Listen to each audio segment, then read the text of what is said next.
Praise lord. ప్రభువైన యేసు నామములో అందరికీ వందనములు. ఈ దినం దేవుని వాక్యంలో నుంచి లూకా సువార్త 15వ అధ్యాయం 16-17 వచనాలు. వాడు పందులు తిను పొట్టుతో తన కడుపు నింపుకొన ఆశపడాను గాని ఎవడును వానికి ఏమి ఇయ్యలేదు. అయితే బుద్ధి వచ్చినప్పుడు వాడు నా తండ్రి వద్ద ఎంతో మంది కూలివాండ్రకు అన్నం సమృద్ధిగా ఉన్నది, నేనైతే ఇక్కడ ఆకలికి చచ్చిపోవచ్చున్నాను. ప్రియమైన వాళ్ళరా, యేసుక్రీస్తు రక్తంతో కడగబడిన మనము మన యొక్క స్థితి ఎట్లుండాలనో ఇక్కడ వాక్యం బయలుపరుస్తుంది. ఈ వృత్తాంతం మనకు తెలుసు. ఒక మనిషికి 2 కుమారులు ఉన్నారు. చిన్నవాడు తన ఆస్తి తీసుకొని పోయినాడు, దూరదేశం పోయి పాడు చేసుకున్నాడు.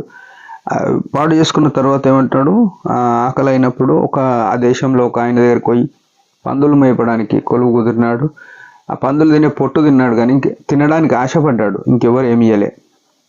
అలాంటి తరుణంలో ఆయనకు గుర్తొచ్చిన విషయం ఏంటంటే, తన తండ్రికి గుర్తొచ్చింది. ఆకలి అయినప్పుడు ఏమని గుర్తొచ్చింది, నా తండ్రి ఇంట్లో అయితే అతనికి బుద్ధి వచ్చినప్పుడు నా తండ్రి వద్ద ఎంతో మందికి కూలి వాళ్ళకు అన్నం సమృద్ధిగా ఉంది, నేనైతే ఇక్కడ ఆకలి చచ్చిపోచిన.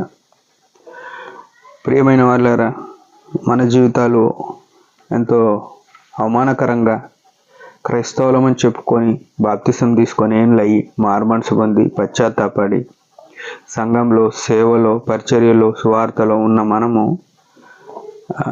ఈ మాట భారంగా బాధగా అనిపించే మాట. ఎవరైనా లోకస్తులు యేసుప్రభుని ఎరగని వారు మన వైపు చూసినప్పుడు మన దగ్గర ఏముంది అని వాళ్ళు కనుగొనగలుగుతున్నారు. ఇది ప్రాముఖ్యమైన విషయం.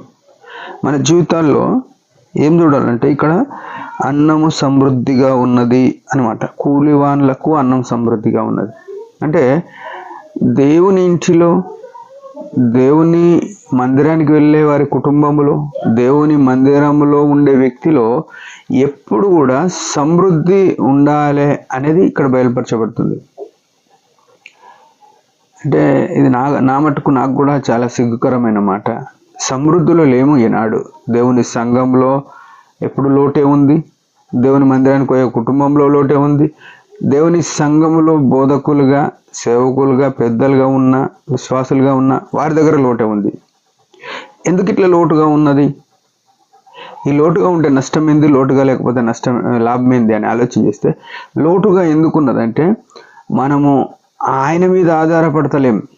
అన్ని విషయాల్లో విశ్వాసులమై ద్రాక్షవల్లిలో తీగ నిలిచి ఉంటేనే కానీ తనంతట తాను ఫలింపదు, నాకు వేరుగా ఉండి మీరు ఏం చేయలేరు అని యోహాను 15వ అధ్యాయంలో రాయబడింది. మనం ఆయన మీద నిరంతరం నిలిచి ఉంటలేము కాబట్టి మనలో ఫలాలు లేవు, మనం సమృద్ధిలో లేము. ఇక్కడ తండ్రి ఇంట్లో కూలోళ్ళకి అన్నం సమృద్ధిగా ఉందని ఆ సాక్ష్యం గుర్తొచ్చింది. వాళ్ళు తినే తిండి గుర్తొచ్చి తప్పైన కుమారుడు తిరిగి రాగలిగినాడు. తండ్రి పోలే, పనులు పోలే, సువార్త ప్రకటించలేనికి వాడు తిరిగి వచ్చినాడు, బుద్ధిగా తెచ్చుకున్నాడు. తండ్రి ఇంట్లో సమృద్ధి ఉంది.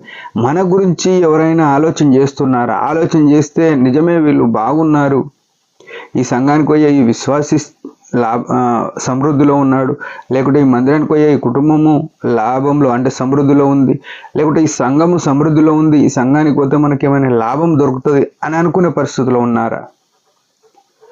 లేరు. నా మట్టుకైతే లేము అని యథార్థంగా ఒప్పుకోవాలి.